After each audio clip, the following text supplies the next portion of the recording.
We have a couple questions if you want to go to that. The first one is those of us who are not veterans, are we supposed to say thank you for your service? Or is that faux pas? Ooh. Ooh, boy, there's a question. Who wants to take that one? Wow. Yeah.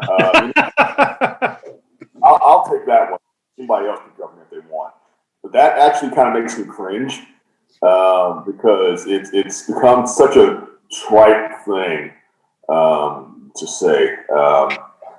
So, I mean, yeah, I guess I appreciate the thought. But at the same time, it's like, you know what? If you want to thank me and thank other veterans, here's a couple things you can do. One, get your kids to at least show some interest in serving, because I'm old. Somebody's got to replace me. And two, if you know a veteran, ask them their story. Ask them to tell you about their time in service, and you'd be surprised at what you hear. So that's just my 2 cents. Yeah, for me, it always kind of makes me feel a little bit awkward, but it always seems like it's well intentioned. So I just, hey, thanks, whatever. Don't you think it for most Americans it relates back to the post-Vietnam or the Vietnam era when so many veterans came back and were not thanked for their service and were spit on and whatnot. And I think as soon as Americans had a chance, as soon as the first 2004 guys were coming back from Iraq, it was like, let's not fuck that up again. Mm-hmm. Let's do it right this time. And so it was, yeah, maybe people kind of overdo it, but isn't that better? Yeah. When it's coming from a good place. I don't know. I'm going to let you guys all say what you're going to say because my take is a little different.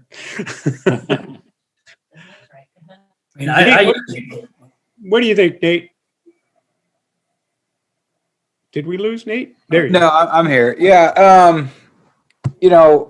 Honestly, like personally, I'm with Brian on this one. It's definitely something that always makes me cringe. Like, especially like when you're first starting out and you're coming back from basic in AIT and you're in your greens or blues or whatever they have now. And, people are walking up, thank you for your service. Or even when you're deploying to Iraq or Afghanistan, it's like people will come up and they say, oh, let me buy your lunch. Let me buy your dinner. And it's not that we're ungrateful, but it's like, it almost makes you feel like, I'm going to say that you feel like you're an imposter, but you almost feel like you're an imposter. It's like, hey, look, I'm just doing my job, but thank you. It's like we appreciate that you support us, but at the same time, it definitely, I agree with Brian, though. It definitely makes you cringe. But like Will said, it's like it's something that people are trying not to mess up like they did before. And I do agree with that.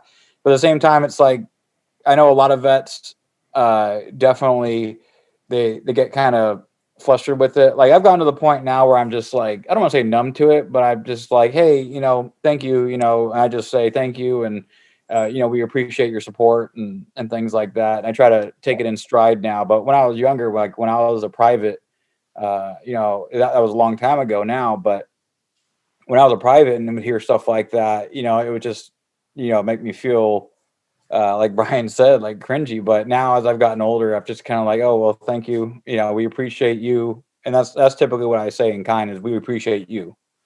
That's what I find pretty helpful. Daniel, what's your take? I usually just tell folks, it don't bother me. And I figure most folks it is coming from a good place, but I just remind them that the truth of my time in was that I was a poor kid from a poor family in the South. I need to get the fuck out. So that was my out. It was, people in my family dealt with our situation differently. Some went to prison. I went to the military. And it was my place to get a foothold in life. So I didn't see any I didn't have dreams of crying eagles or anything when I signed up. It was just, this was my means to get out of here.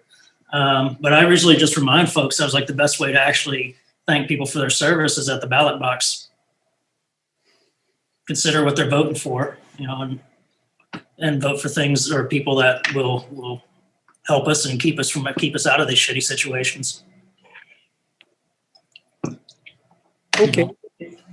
Well, so I come from that time in American conflict that people often point out and say, gee, we sure screwed that up. So there are a couple of things that come to mind. First is, don't thank me for my service. Thank me for the fact you don't fucking have to. Because the reality is, especially now, we are an all volunteer military. So everyone that has raised their hand post-Vietnam, post-draft, has made it possible for you not to. Right? That's the reality, is that nobody's forcing you to serve. So those who have stepped up and raised their hand and taken that oath have made it possible for you not to have to serve, or your mom or your dad not to have to serve, that they have made it possible for you to have a roof over your head, food in your belly, and not have to worry about having to serve. And so first off, thank them for the fact that you don't have to. Secondly, as a Vietnam vet, when people say, when they find out that I was in the military and that I served, and they thank me for my service, there's a voice in my head that says, well, where the fuck were you? You know, when I came home, where the hell was your fucking thank you then? Now, I didn't get spit on, and I joined the anti-war movement because I wasn't necessarily crazy about the war to start with. My story is, in the time of Vietnam, you were often found yourself in front of a judge, from my background, a poor working class kid, who said, you got a choice, son. You can go to jail or you can go join the military. And I said, thank you very much. I joined the military.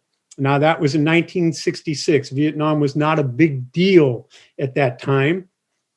Had it been different, I don't know that I'd have made that choice, but I don't regret the fact that I did.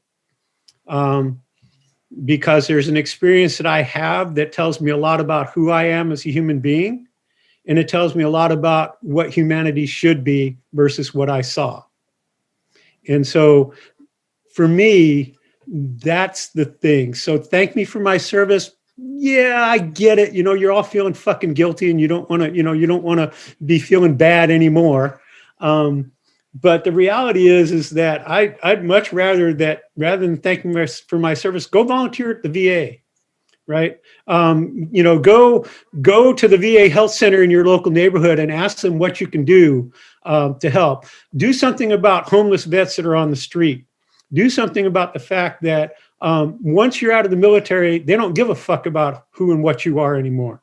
And that's the reality. So, the thing is when I was a teacher, and I eventually started talking to classes about my service in Vietnam, I said, there's nothing wrong with military service. We have a debt for those who have gone before us and paid the price so that we can live the lives we live. There's nothing that is dishonorable about service. But you need to understand what the military is going to ask of you, especially those of us who served in those forces that saw conflict in person on a more immediate level. And that is they're going to take who and what you are as a human being, and they're going to strip it away, and they're going to turn you into what they need you to be in order to survive a conflict. And then when they cut your ass loose, they're not going to turn you back into the human being you were. That's on you. And so you want to do something to thank vets. Do something that makes their lives better so that they don't have to go through that kind of shit on their own. That's my take on it. It dovetails rather well into the next question, Lonny. As this has become more of a thing to say thank you for your service, do you feel like it's a cop-out for a lot of civilians just to say something like the thoughts and prayers, or I put a special border around my Facebook picture? Again, I'm going to let the others go because I could talk about this shit forever. But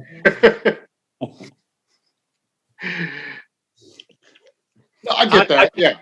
Go ahead.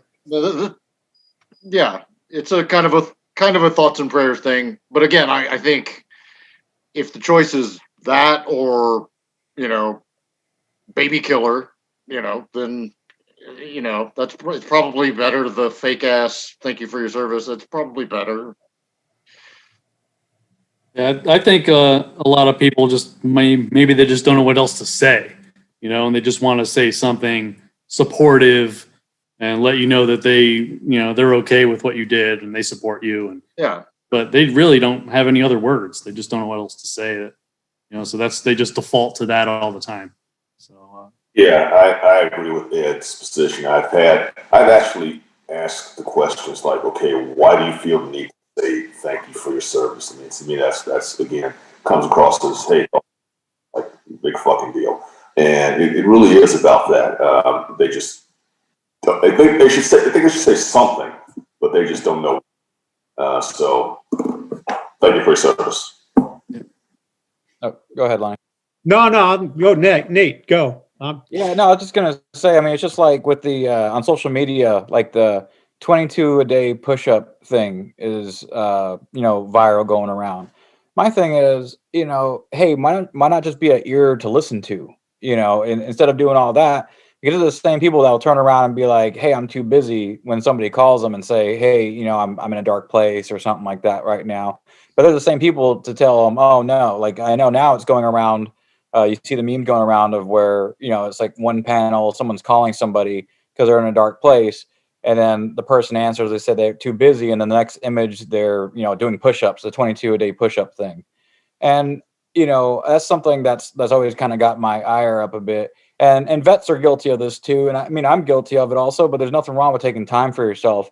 But, when somebody calls you, it's like, hey man, they're calling you for a reason. Maybe you should listen to what they're calling you about. And I know I've had my former Joes call me, it'll be sometimes 2 a.m. they call me and they're like, hey man, I'm in a really bad spot right now. And it's like, hey, you know what, whatever I'm doing, I stop doing what I'm doing and that goes on hold and I listen. Because a lot of times, they just want to hear somebody listen and listen to what they're saying. So I guess for a lot of people that are putting those images up or doing that 22 a day thing, volunteer at a suicide,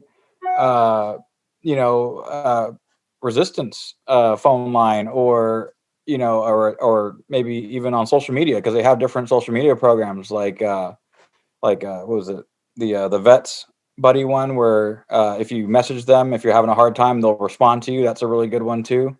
I can't remember the name of it at the moment. I'll have to look it up. Oh, Vets in Distress. That's what it is. Anybody else want to jump in on this one? I just get annoyed when people would tag me in that 22 or just like people that didn't serve would tag me in and expect me to do 22 push-ups. And I'm like, motherfucker, you see, I'm going to CROV 4 days a week and my wife's got me going to Pilates the other 3 days a week. And like, I did enough push-ups. Like, you do your own push-ups. The 22 push-ups thing is cringe. That's, yeah. I listen to someone, I'll pick up the phone, but damn. Yeah, I'm done with the push-ups too. Yeah. So, let me think. If I can say this in any way, shape, or form that is productive, as opposed to telling you all to go fuck yourself. The thing is if you want to, if you're doing something because you feel guilty because you didn't serve, I'm sorry, go someplace else. Really, go do something else. I don't need you feeling guilty. I don't need you feeling sympathy for me necessarily. I don't need that. What I really need, and what I think all of us need, is to get as much of ourselves back as we possibly can. And anything that can be done to help that is fine.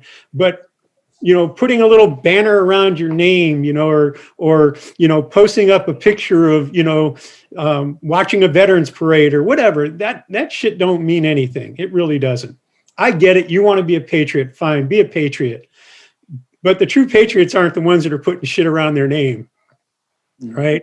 They're the people that are doing the work down in the trenches, so to speak. They're the people that, go to a VA hospital and watch those people bust their ass trying to make things work for guys.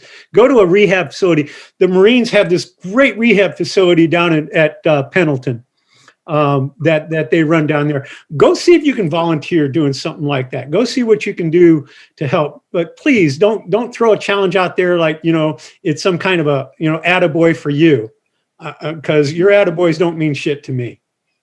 You know, again, I hate coming off as the angry Vietnam vet, but this kind of shit drives me crazy, and I bite my tongue all the time because I'm tired of screaming fuck at people for doing stupid shit. You know, that's all there is to it. I did that whole thing. You know, I came back when I moved to Northern California. I worked with an organization called the Flower of the Dragon, and basically what we did is we ran around trying to keep vets from killing themselves or doing stupid shit, and finding work for them. And all it was a bunch of Vietnam vets, and nobody wanted shit to do with us because we were the scary fuckers that came back, and we were the baby killers, and we were all that shit. And so, you know, I did that, you know, and I'm at the point now where it's time for people to realize that what we need, what every veteran needs, is an opportunity to come home. And I'm not talking about getting out of the service kind of coming home. There is a long road that many of us take when we come back from whatever service we had. Some of it's easier, some of it's not. And I will never, ever discount somebody else's service and the road that they battle, whether they were in conflict or not. Because to be in the military requires you to give up a whole bunch of who and what you are. And that road is not easy to come home to. And very few people really understand what it is. And those of us who have served get that. Right. We understand what our brothers and our sisters have gone through to make their way back home and to try and live the best life they can. What keeps me pushing every day is that there are 59,000 fucking names on a wall in which 23 of them belong to people that I know. And my job is to live the best life I can possibly live to honor their sacrifice. That's what I do. That's what keeps me going every fucking day. And so put your banner on your picture if you want, but don't expect me to pat you on the back for it. Now shut up. So we'll have to remind Ed to put a R rating on this stream because of the language, which is fine. We're all adults here. I mean, It's already marked not for children. I knew Lonnie was going to be here.